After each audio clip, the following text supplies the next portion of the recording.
জামায়াতের আমির ডাক্তার শফিকুর রহমান বলেছেন, গত ১.৫ দশকে দেশের আলেম সমাজ ইতিহাসের সবচেয়ে বেশি অন্যায়ভাবে আক্রোশের শিকার হয়েছে। শনিবার ২৮ ডিসেম্বর সকালে রাজধানীর সোহরাওয়ার্দী উদ্যানে খেলাফত মজলিসের দ্বাদশ সাধারণ পরিষদের অধিবেশনে এ কথা বলেন তিনি।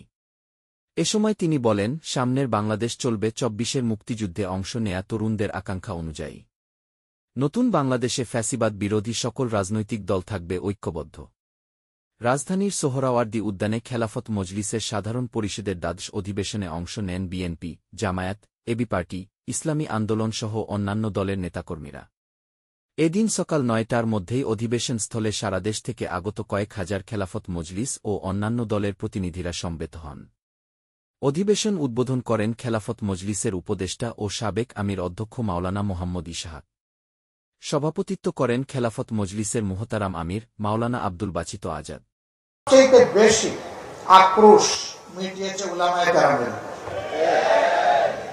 অসহ্য যন্ত্রণা। উলামায়ে কেরামকে কোনোভাবেই সহ্য করতে তারা পারেনি, যার কারণে আমরা দফায় দফায় দেখেছি যারা